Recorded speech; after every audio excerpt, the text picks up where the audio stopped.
Salve galera, salve juventude! Você está na Comunidade Plus, a lição da Escola Sabatina para o seu pequeno grupo jovem. E eu estou na principal, no top 3 das mesas do JA. E eu quero apresentar a vocês, Pastor Cândido Gomes, dá o seu salve para a galera. E aí, Didio, muito bom estar com vocês aqui e muito bom estar com você, participando desse bate-papo que a gente espera inspire a sua conversa também com o seu pequeno grupo, na sua casa, onde vocês estiverem reunidos. Muito bem, amado Cândido, pastor líder de jovens do estado de São Paulo. E ao seu lado está o pastor Gilson Cardoso. Dá o seu salve para a galera, pastor. Conhecido também como Gilson Gomes. Né? Mas para quem acompanhou os últimos episódios. Vou dar um salve para você, salve aí para toda a juventude aí do Brasil, né? Da divisão sul-americana.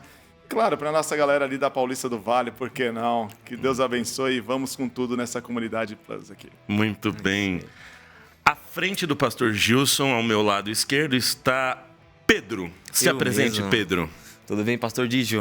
Tudo bem, pessoal que está em casa? Bom estar com pessoas sábias, né? Pastores, né? Todos conhecidos, já conheço alguns de vocês. E é bom estar junto com vocês, colhendo mais coisas da palavra de Deus, né? Então, é muito bom estar com vocês, viu, pastor? Muito bem.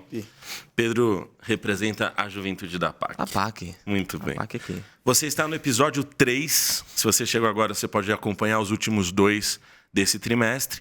E o tema de hoje é A Escolha é Sua. Pedro, inaugure este momento lendo o texto bíblico para nós. Vamos lá. O texto bíblico se encontra em Jeremias 18, versículo 6, tá ok?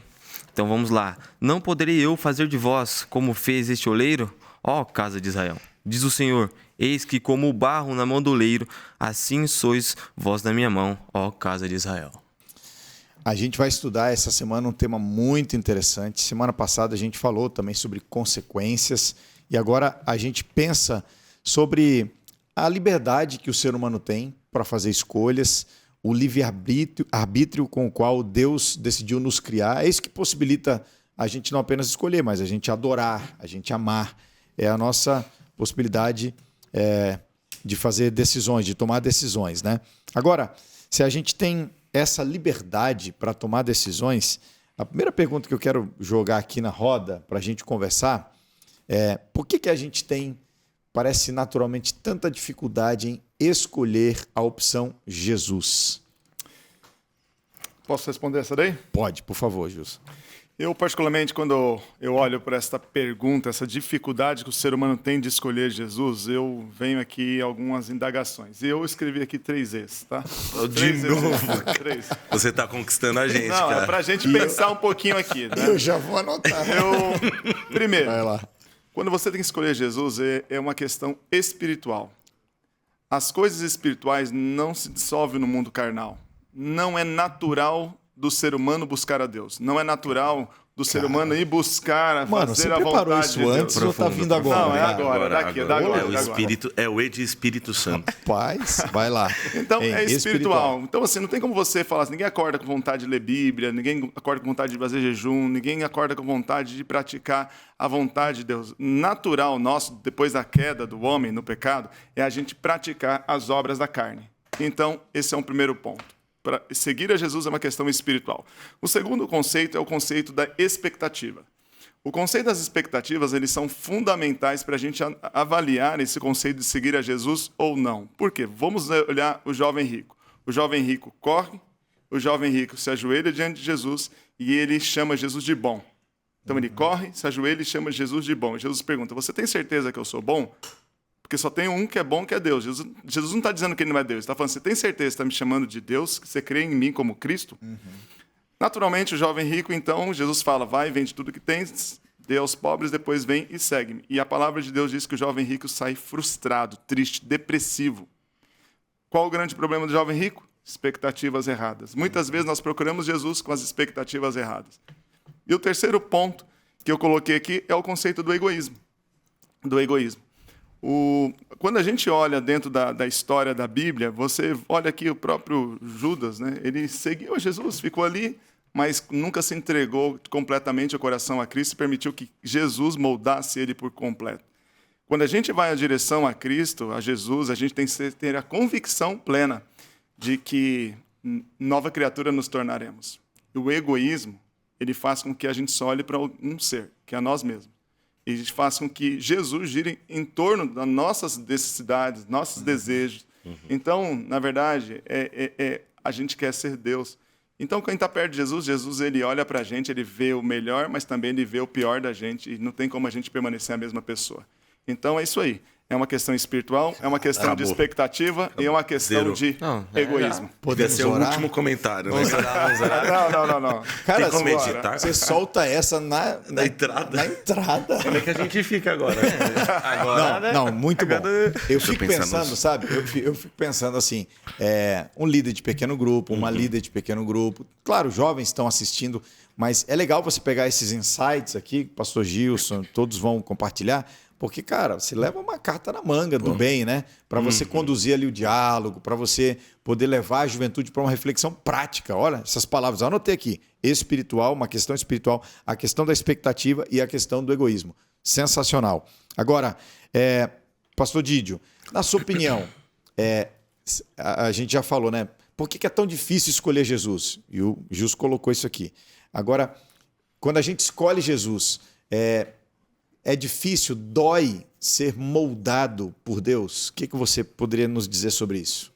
Eu tenho os 3 Fs. Tô usando, não tem, né? Tava tentando encontrar aqui uns 3, sabe? Essa foi boa. Na última ele trouxe os 3 Cs, né? Que foi cobiça. Eu sei que tem convencimento e contenda. Cobiça e contenda. Contenda sobre a rebelião, né? Foi muito bom. Muito bom. E no PG eles podem até fazer os seus 3 alguma coisa. Os 3. Verdade, sim. Bom, eu acho que desde o minuto 0 da história da redenção, acho que a gente encontra um Deus ansioso por nos moldar. E olhando para essa história, para a linha do tempo dessa história, a gente vê que muitas vezes os personagens nascentes do Antigo Testamento, por exemplo, foram moldados no deserto, num lugar inabitável, hostil à vida humana, né? Por exemplo, a lei, quando ela é compartilhada e quando ela nasce de um povo soberano e livre, quando Deus passa a sua lei, a gente tem o acesso à lei de um povo recém-liberto, a gente observa que a natureza, para a galera que estuda direito, o espírito da lei, ele é contrário à nossa paixão. Ele é contrário àquilo que de natural nós temos. Vou dar um exemplo. Por exemplo, você tem o próprio sábado, né? O povo sabia o que era servir ao faraó. E servir ao faraó era servir ao coração do faraó obstinado por construir, por crescer e pelo império egípcio. De repente, o sábado nasce no coração de Deus e ele é apresentado para o povo dessa forma como um serviço a Deus. Servir a Deus é descansar. Então, no princípio, a princípio parece doloroso. Vou anotar essa daí, vou anotar. Servir a Deus é descansar. Servir a Deus é descansar. E põe num lance de letras, por favor, no S. Mas é isso. A princípio, o deserto parece um lugar doloroso para a formação. Mas é onde, por exemplo, Agar conseguiu ver que ela é vista. Ela estava sendo formada ali, ela recebeu um chamado ali também.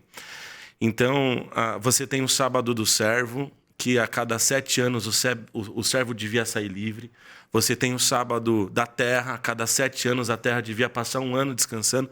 Isso é contrário à natureza que quer, por exemplo, trabalhar para sempre a terra ou dominar para sempre alguém.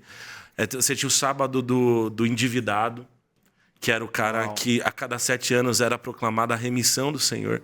Então, o espírito da lei do Senhor, ela justamente molda um povo e coloca limites aos desejos do coração. Em Jesus, isso é radicalizado. Porque Jesus fala assim, olha, a natureza é olho por dente, olho por olho, dente por dente. A natureza é essa. Mas eu vou te ensinar um novo mandamento. Então, a radicalidade de Jesus ultrapassa uma questão meramente moral. Ele transforma consciências. Então, transformar consciência é ser chamado por Jesus a uma nova vida pelo Espírito Santo, né? Então, é uma transformação radical. Muito bom, hein? Rapaz, vocês estão caprichando. Esse pessoal tá top, viu, pastor? Caprichando, hein? Rapaz. Agora... Eu estudei. Agora... De grátis. Fez a lição. Agora, Pedro, vamos lá, cara. Vamos lá. A gente já falou aqui sobre essa dificuldade que a gente tem de escolher Jesus e como, às vezes, ser moldado por ele, isso representa um desafio.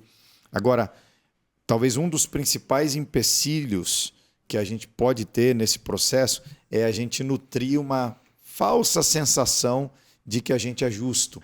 Como que essa sensação pode limitar a nossa compreensão do reino de Deus? O que você podia compartilhar com a gente, cara? Pastor, assim, o que eu penso, né? Como a nossa falsa sensação, né, de ser justo pode prejudicar talvez nossa compreensão, nosso entendimento da palavra de Deus. E já começa aí. Se a gente tá com uma falsa sensação de ser justo, né, a gente já não tá muito, né, seguindo muito bem, não tá seguindo certo. E como isso afeta? Pô, afeta talvez ali num pensamento meu de que, pô, nossa, eu vou na igreja ali, mas essa igreja, talvez que eu vá nessa igreja aqui, essa pessoa vai falar mal de mim, ou eu não sei se essas pessoas dessa igreja vai me aceitar bem. Caramba, nossa, pô, é difícil. Mas aí, um outro ponto que pode acontecer nas nossas igrejas também. Eu vou para uma igreja, né? Vou para minha igreja normal. Chego lá, chega uma visita. Eu olho para essa pessoa, falo assim, nossa, mas como é que ela tá vestida? A gente julga, né? Infelizmente, já é um método de julgamento que é do ser humano, é falho. Né? E às vezes não tem como a gente, como posso dizer, deixar de fazer isso. Somente buscando, entendendo, praticando todos os dias e ali, talvez, né, tentando compreender a palavra de Deus em nossa vida.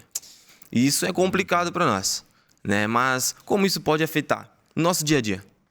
Eu posso acabar me misturando com eles, né? Eu, talvez, trabalhando numa rede... Vou dar um exemplo aqui, tal. Vou trabalhar, vou sair com meus amigos que são da igreja. E a gente vai falar de futebol.